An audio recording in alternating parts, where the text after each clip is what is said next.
세상이 그래요. 그래서 신자들 마음속에도 뭐가 있어요? 예수 믿으면 손해보는 거고, 예수 믿으면 좀 쪽팔리고.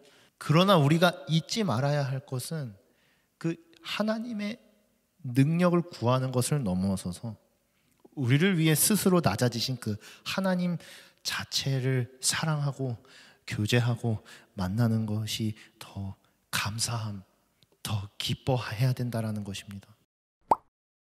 사람은 감격합니다. 맛있는 음식을 먹을 때, 또 엄청난 뮤지컬을 관람하게 됐을 때, 압도하는 스케일의 영화를 볼 때, 내가 좋아하는 아티스트의 새로운 앨범이 나오고 그 앨범이 너무 좋을 때, 또 뭐가 있을까요? 저 같은 경우는 이번에 자동차를 새로 뽑았는데 감격스럽습니다. 이처럼 사람은 인생을 살면서 감격하는 순간들이 많습니다. 그 상황과 환경은 너무나도 무궁무진하고 너무나도 다양하죠. 오늘 본문에서도 감격하는 한 사람이 등장하는데 그것은 바로 여러분들이 잘 아시는 다윗 왕입니다. 다윗은 하나님의 율법, 십계명이 담긴 그 언약궤를 맞이하는 것에 대해서 엄청난 감격을 표현하게 됩니다. 율법이 기록된 두 돌판, 십계명을 담고 있는 이 상자를 자신의 품, 자신의 백성들에게 이스라엘 땅에, 다윗성에 다시 입성하게 되는 것을 기뻐했습니다. 그렇다면 다윗은 그 언약궤를 감격하며 가져올 때 어떻게 준비하고 어떻게 그 감격을 표현했을지 우리가 말씀을 통해서 한번 살펴보기를 원합니다. 첫 번째로 먼저 다윗은 감격할 준비를 하였다는 것입니다. 본문 14절입니다. 다윗이 여호와 앞에서 힘을 다하여 춤을 추는데 그때 다윗이 베에봇을 입었더라. 아멘. 베옷은 제사장이 제의의식을 행할 때 입는 옷입니다. 다윗은 언약궤가 들어올 수 있다라는 그 소식을 접하고 바로 안 돼서 베옷을 입고 있었습니다. 여기서 중요한 것은 무엇이냐면 다윗은 하나님의 말씀이, 그 언약궤가 하나님의 임재하심을 기대했고 단순히 마음속으로 기대한 것이 아니라 하나님의 말씀을 거룩하고 정결하게 잘 맞이할 준비를 했다라는 것입니다. 옷을 준비했다라는 것입니다. 근데 다윗은 제사장이 아니죠. 베옷을 입을 수가 없습니다. 다윗은 훨씬 더 높은 직책을 가졌죠. 왕이었습니다. 왕은 무엇을 입죠? 용포를 입습니다. 권위를 상징하는 옷을 입습니다. 자신의 권력을 과시하는 왕관과 여러 가지 액세서리들을 몸에 두릅니다. 왜냐? 왕이기 때문이죠. 그런데 다윗은 이 순간만큼은 왕의 옷을 입지 않았다라는 겁니다. 벌거벗은 채로 무엇을 입고 있었냐? 배로 된, 모시로 된 제사장의 옷을 입고 있었다라는 겁니다. 다윗은 자신이 왕으로서의 채통을 지키는 것이 목적이 아니었습니다. 무엇이 중요했냐? 하나님 앞에 서는 것이 더 중요했다는 겁니다. 자신을 왕으로 세우시고 자신의 생명을 여기까지 인도하신 하나님께 감사하는 것이 더 우선이었다라는 것입니다. 그리고 중심을 보시는 주님 앞에 예배하는 것이 무엇인지 다윗은 명확하게 알고 있었다라는 것입니다. 두 번째로 다윗은 감격을 넘어서 감사로 주님께 나아갔다라는 것입니다. 본문 17절입니다. 여호와의 궤를 메고 들어가서 다윗이 그것을 위하여 친 장막 가운데 그 준비한 자리에 그것을 두매 다윗이 번제와 화목제를 여호와 앞에 드리니라. 아멘. 다윗은 하나님께 영광을 돌렸습니다. 다윗은 단순히 하나님의 궤를 옮길 수 있게 된 것을 기뻐한 것을 넘어섰습니다. 궤를 옮길 수 있는 상황과 환경과 여건이 이루어진 것에 감격한 것도 맞지만 이제는 그 언약궤가 성 안으로 들어와 자신이 준비한 그 장막, 그 준비한 자리에 안치될 때 이루어질 하나님의 무한하신 은혜와 자비와 사랑과 영광스러운 그 미래를 그렸을 생각에 흥분을 감추지 못했다라는 것입니다. 왜 그렇습니까? 하나님의 말씀이 들어온다라는 분명한 사실이 미래에 일어날 확신이었기 때문입니다. 한번 생각해 봅시다. 여러분, 하나님의 말씀을 어떤 상자 안에 가둘 수 있습니까? 우리는 지금 이 성전에서 예배드리죠. 교회 당에서 예배를 드리고 있습니다. 이곳에 와서 기도하고 예배하고 찬송할 때 하나님의 일하심, 하나님의 내주하심, 성령의 역사를 느끼죠. 그것은 어느 교회, 어느 지역, 어느 장소, 또한 교회라는 건물을 넘어서서 그리스도의 이름으로 모인 그 공동체 가운데에 하나님을 찾는 사람들이 있다면, 하나님을 찾는 영혼들이 있다면, 하나님의 말씀을 사모하는 그 순간들이 있다면 하나님께서는 우리에게 은혜를 주시고 그 안에 거하시고 그 안에 우리와 함께 하신다라는 거죠. 그런데 어떻게 보면 이것은 하나님의 사역을 제한할 수 있다라고도 말하는 학자들도 있습니다. 하나님 크신 분인데, 하나님 무한하신 분인데 어떻게 이 조그만한 먼지 티끌만한 그 놀라우신 하나님이 어떻게 여기에 이 누추한 곳에, 어쩌면 인간의 욕심 때문에 내 삶이 좀 더 잘 되고 예수님의 능력만을 구하는 나 때문에 하나님을 조그만한 상자 안에 꾸겨 넣는 것이 아닌가? 하나님을 가둘 수 있습니까? 그 무한하신 하나님, 놀라우신 하나님, 언제 어디서나 일하시는 그 하나님을 우리는 가둘 수 없습니다. 하나님의 말씀을 언약궤에 가뒀다고 해서 임재가 왔다 갔다 합니까? 근데 왜 다윗은 기뻐했죠? 하나님께서 스스로 그 조그만한 상자, 그 보잘것없는 상자 안에 갇히신 놀라운 은혜를 다윗은 알았기 때문입니다.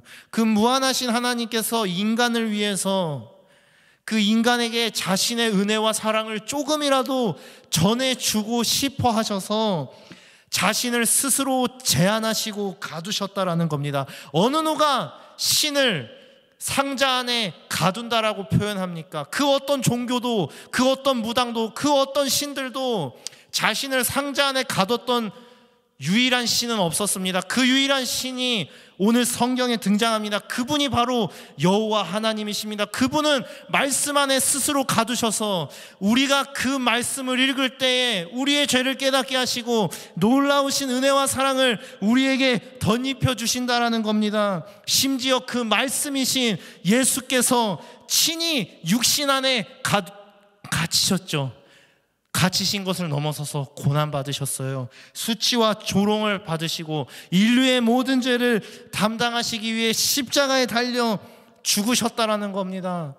다윗은 단순히 상자가 왔다 갔다 하는 것에 기뻐하지 않았다라는 겁니다. 다윗은 그 영원하신 하나님께서 인간을 만나시기 위해 스스로 낮추신 놀라운 은혜를 담대하게 선포할 권한까지, 그 미래에 일어날, 그래서 백성들에게 하나님의 말씀을 전하고 저 언약궤를 보여주면서 저게 하나님의 사랑이야, 저게 하나님의 임재야, 하나님이 너희들을 사랑하셔서 영원하신 하나님께서 저 티끌 같은 보잘것없는 저 상자 안에 갇히셨다라고 말하면서 하나님의 사랑을 계속 선포할 그 미래를 다윗은 그렸다라는 것입니다. 여러분, 우리는 예배 통해서 감격하는 것도 중요하지만 그 감격을 감사로 바꾸는 것 또한 중요합니다. 요즘 이 시대를 보면 청년들이 정말 어렵죠. 청년들뿐만 아니라 모든 사람들이 어렵습니다.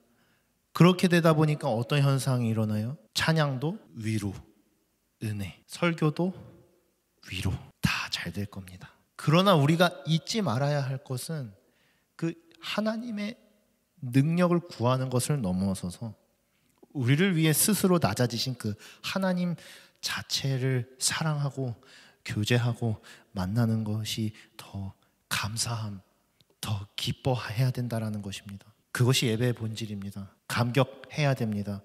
하나님의 은혜에 깊이 빠져야 됩니다. 성령으로 충만해야 됩니다. 그러나 그것은 발판이고 주께서 원하시는 것은 그 감격을 감사로, 감사의 삶으로 이어나가야 한다라는 것입니다.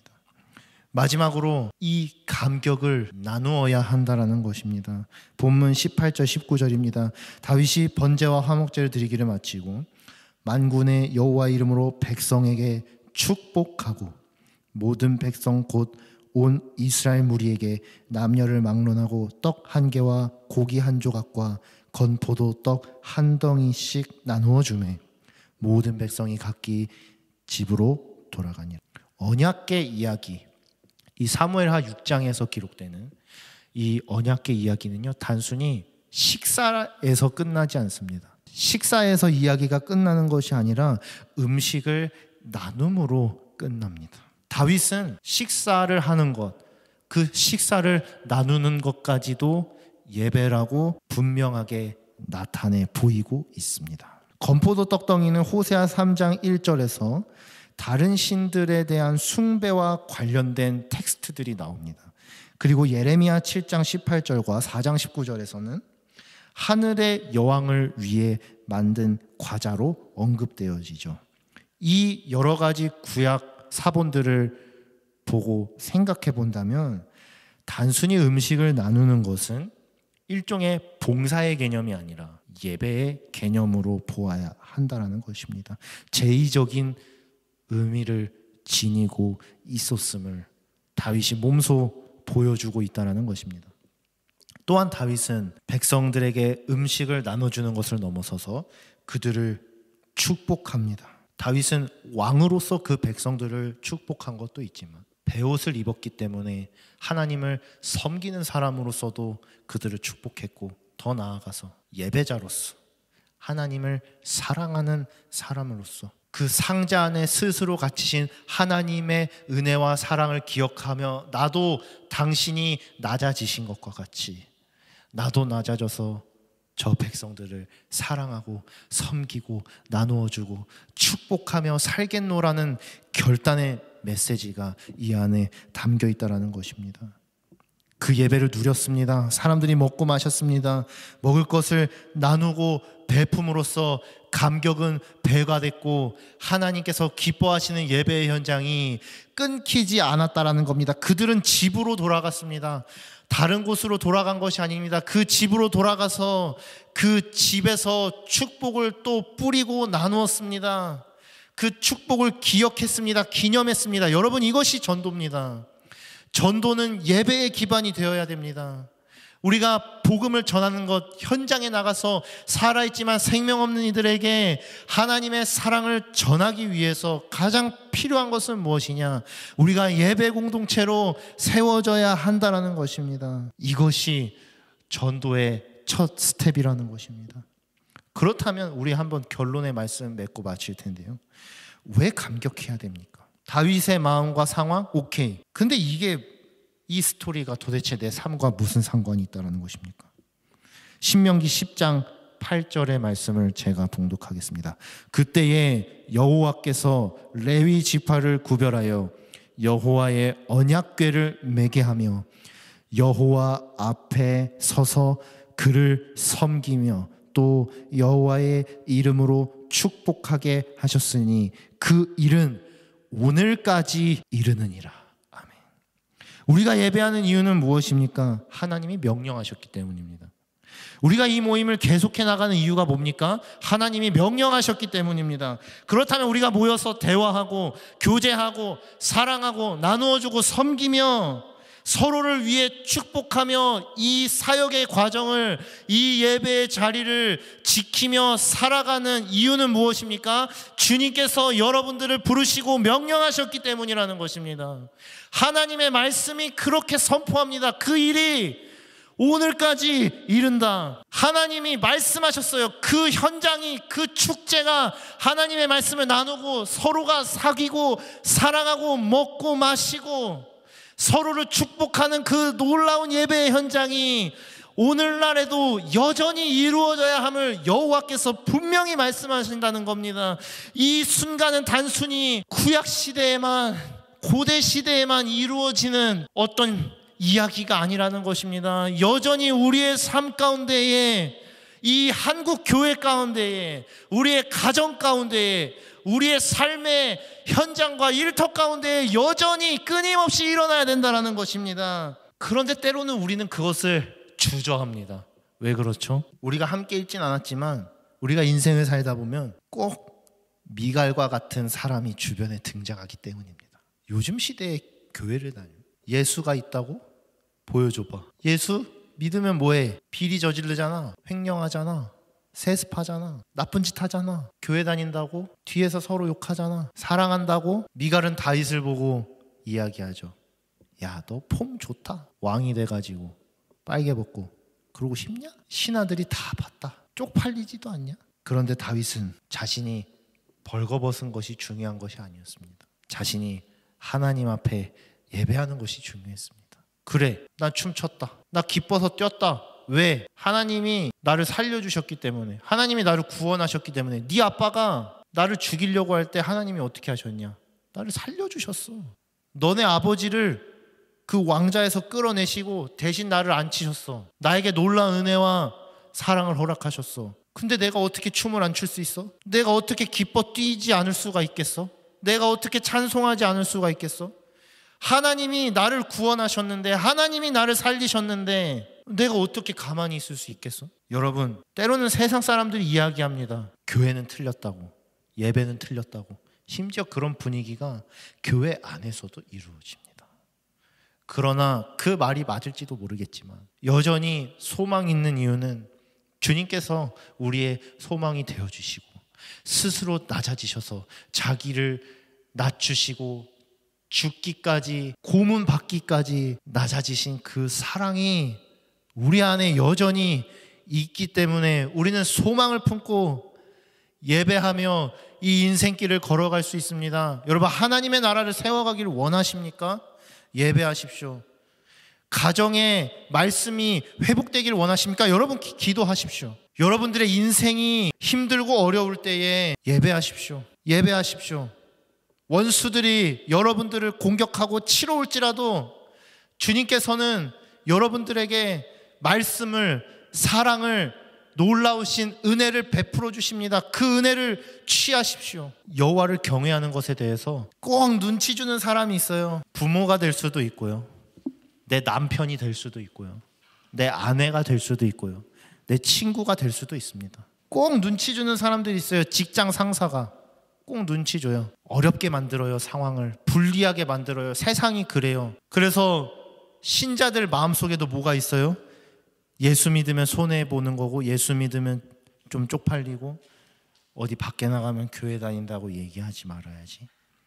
예수를 드러내지 못하는 삶을 살 때는 그 말이 어떻게 보면 지혜로울 수 있겠습니다. 그러나 주님께서 원하시는 것은 그런 것이 아닙니다. 주님께서 원하시는 것은 무엇이에요? 내가 연약하고 자격 없고 부족하고 깨져도, 내 허물이 다 드러나도, 사람들이 손가락질 하더라도 예배하는 것이 중요한 것이에요. 그 낮아지신 주님의 사랑을 내가 누리고 감격하며 사는 것을 주님께서 더 원하신다라는 거예요. 오늘 다윗의 모습이 우리의 모습이 되기를 원합니다. 여러분, 왜 신앙생활 하십니까? 왜 예배하십니까? 왜 교회를 섬기십니까? 하나님이 명령하셨기 때문이에요. 그리고 그 명령이 단순히 고대 시대 때 얘기가 아니라 여러분들을 부르신 놀라운 목적임을 기억하셔야 된다는 것입니다. 우리는 감격하기를 주저합니다. 우리는 기뻐하기를 주저합니다. 그러나 그것은 하나님이 원하시는 것이 아니라 사단이 원하는 겁니다. 예배에 깊이 빠지지 못하게 합니다. 기도하지 못하게 합니다. 성적인 유혹으로, 돈의 문제로 여러 가지 상황과 환경들을 조성해서 하나님을 예배하지 못하게 합니다. 그러나 그것들은 나사렛 예수의 보혈로 대적하고 피하고 멀리하고 끊어버리셔서 다윗과 같이, 그래, 나 빨개 벗었다, 어쩔 건데, 하나님이 날 구원하셨는데, 그래, 나 왕의 채통을 지키지 못했어, 어쩔 건데. 여러분, 우리의 삶에 주어진 모든 권위와 권력과 경제력과 상황과 환경은 주님께서 허락하셨음을 우리가 인정해야 됩니다. 다윗은 왕이었지만 왕의 권한을 벗었어요. 우리도 나된 권리를 내려놓고 하나님의 말씀의 권리 앞에, 그 권한 앞에, 그 명령 앞에 엎드려야 할 때입니다. 우리가 예배하는 이유 무엇입니까? 하나님 명령하셨기 때문이에요. 우리가 이 모임을 계속 이어나가는 이유가 무엇입니까? 주님 말씀하셨기 때문이에요. 우리가 모여서 대화하고 교제하고 말씀 듣고 서로를 사랑하며 섬기며 축복하는 이유는 무엇입니까? 주님이 함께 계시기 때문이라는 것입니다. 이제는 우리가 결단하며 기도할 때입니다. 이 혼탁한 세상, 이 어려운 시대, 이 흑암의 길을 걸어가는 이 세상 가운데에 우리가 주님의 빛을 비추기를 원합니다. 나를 부르신 그 뜻, 하나님을 예배하기 위해, 전도하기 위해, 복음 전하기 위해 가정을 살리고 영혼을 살리고 삶의 현장에서 주님을 드러내는 그 놀라운 삶을 살게 하시기 위해 여러분들을 부르셨다라는 거예요. 여러분 이제는 결단하시기를 바랍니다. 이제는 마음 강하게 먹으시기를 바랍니다. 우리가 예배해야 됩니다. 우리가 예배해야 됩니다. 다른 것들을 예배하는 것이 아니라 하나님 한 분만을 바라보는 삶의 예배를 온전하게 드려야 할 때입니다. 여러분 이 시간 우리 함께 기도하기를 원합니다. 우리 시간 주님 회개하기를 원합니다. 주님 내가 감격할 준비를 하지 못했습니다. 주님 내가 예배를 준비하지 못했습니다. 하나님 내가 다윗처럼 에봇을 입고 하나님의 은혜 감격에 깊이 젖어들 준비를 했었어야 되는데 내가 그렇게 살지 못했습니다. 주님 이 시간 나의 죄를 불쌍히 여기시고 용서하시고 내가 이제는 당신의 영광의 옷을 주께서 주시는 새 사람의 옷을 입고 예배할 예배자, 예배할 준비를 갖춘 하나님의 사람 되기를 원합니다. 주님 이 시간 함께하여 주시옵소서. 우리 주여 한번 부르짖고 통성으로 기도하며